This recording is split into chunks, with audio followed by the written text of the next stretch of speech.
Bom dia, espero que todo mundo tenha ido bem de feriado, tenha descansado bastante, porque agora a gente vai ver o conteúdo de população.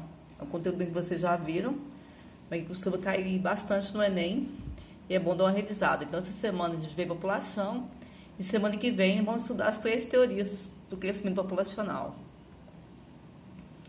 A parte da geografia que estuda população, a gente fala da demografia. Ela amplia as características da população de um determinado país e ajuda a traçar políticas públicas que atendam realmente o interesse da população. Por que esses dados demográficos são tão importantes para um país ser bem administrado? Primeiramente, você tem que conhecer a população do seu país. Se o país é uma população de jovens, vai ser necessário investir em educação e qualificação de mão de obra. Se um país como o Brasil, atualmente, com a população de adultos, tem que se preocupar com o quê? Com a economia e abrir novas frentes de trabalho. E se o país apresenta uma população de idosos, nós temos que preocupar com a previdência social, para dar dignidade à população de idosos. O órgão responsável por estudar a população brasileira é o IBGE. Vale relembrar, que o IBGE foi criado por Getúlio Vargas em 1930 com o objetivo de pesquisar e conhecer profundamente as características da população brasileira, os aspectos físicos e naturais do nosso país. Então, a cada 10 anos, ocorre o censo. O último censo que aconteceu foi em 2010. Aconteceria novamente esse ano, mas devido à pandemia, provavelmente acontece ano que vem ou quando terminar a situação de pandemia que nós vivemos hoje. Em 2010, a população brasileira atingiu 190.750.799 habitantes. Atualmente, mês de agosto, a população brasileira atingiu 211.755.692 habitantes. E temos 5.570 municípios, segundo o IBGE.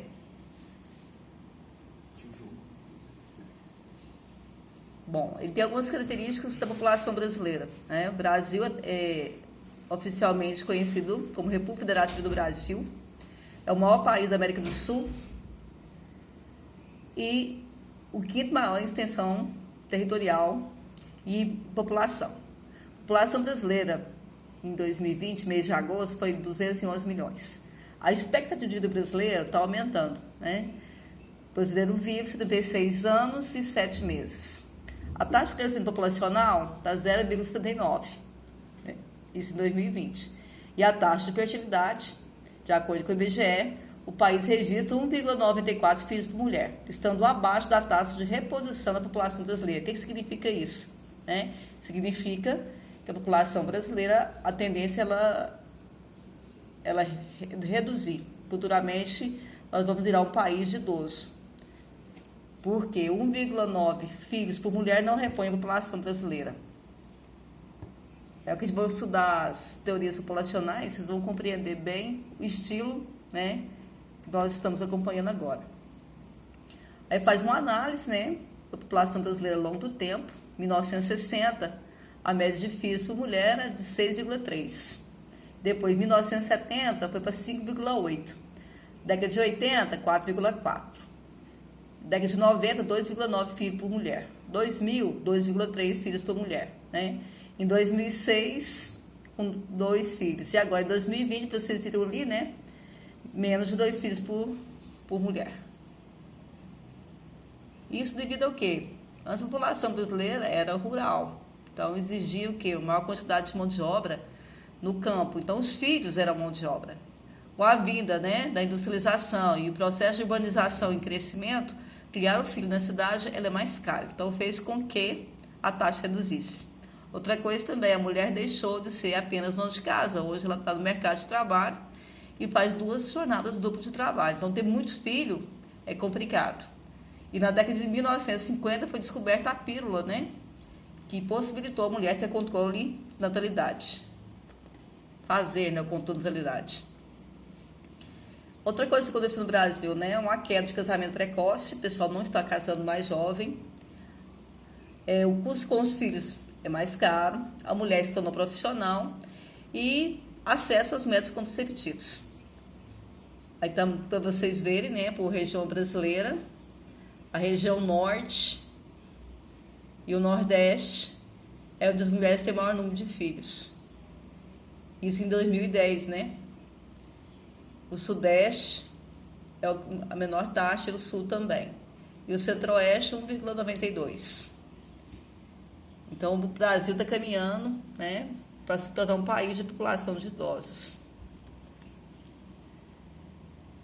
A estrutura populacional ela é analisada através de uma pirâmide. A pirâmide etária brasileira, que é muito importante vocês conhecerem esse gráfico. O que mostra aqui, né? Ó, a parte verde são os homens, a parte verde claro, as mulheres. E aqui, ó, vem a faixa de idade e a quantidade de pessoas nessa faixa. O que eu observo? Que está diminuindo, né, a taxa de jovens e aumentando a taxa de adultos. Adultos até aqui, ó. Cadê? 60 anos. E eu percebo também o quê? O aumento da expectativa de vida da população brasileira. Atualmente, com mais de 100 anos, nós temos 16.989 pessoas. E de 95 a 99 anos, 66 mil brasileiros. Então, mostra claramente aí a melhoria da qualidade de vida da população brasileira. Mas, infelizmente, com esse tipo de governo atual, não sei se isso aqui vai continuar. Porque vocês estão vendo aí, né, um aumento gradativo da pobreza da nossa população, infelizmente, né? É uma pirâmide etária em processo de transição. Aqui eu vejo uma, né, que é o país africano, 2006. O que eu percebo? A base é larga. Que significa o quê? Que a taxa de natalidade é maior e a população de jovens são maiores. Um país da Europa, que eu percebo, né, diminuiu bastante o número de jovens, aumentou o número de adultos e também tem uma quantidade grande de pessoas acima dos 60 anos de idade.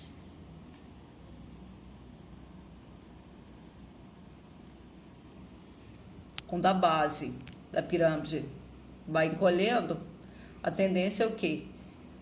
A taxa de natalidade é baixa, a esperança de vida aumentou, quer dizer, a população está vivendo mais tempo, né, e a população vai envelhecendo. Aí tem uma questão em relação às políticas públicas, tem que investir na previdência social. Já na população jovem, né, a taxa de natalidade é elevada, então a base é larga, e para políticas públicas eu tenho que investir na educação, porque eu tenho uma população, na maioria, de jovens. Portanto, a gente percebe o seguinte, que o Brasil está passando por um processo de envelhecimento populacional, ou seja, aumentou a idade de vida da população e diminuiu a taxa de natalidade. A tendência nossa, segundo dados do IBGE, até 2050 a população brasileira não vai mais aumentar, ela vai diminuir. As mulheres como da população brasileira, né, são 95,243 milhões de mulheres. 51% da população brasileira é do sexo feminino, né? As mulheres, segundo os dados do IBGE, elas estudam mais tempo que os homens, né? Pelo menos metade dos homens ajudam as tarefas domésticas, que é muito pouco. Vocês aí que é jovens, né, vão pensar em futuro, dividir essa tarefa árdua com as esposas, né?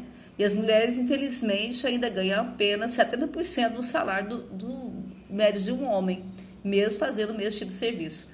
É a exploração da mão de obra feminina, né? A revelação é que a maioria dos brasileiros concorda com o comportamento da mulher pode motivar o estupro. Isso que a gente vê muito na televisão, né? Que comprova, infelizmente, que o nosso país ainda tem uma cultura machista que está impregnada dos homens e das próprias mulheres da sociedade brasileira. Então, são vocês, como eu sempre falo, né, são vocês jovens que têm que mudar essa realidade muito triste em relação ao nosso país. A mulher ganhou muito espaço, né, foi muitas décadas de luta para ganhar espaço, mas infelizmente ainda está esbarrando, né, no machismo brasileiro.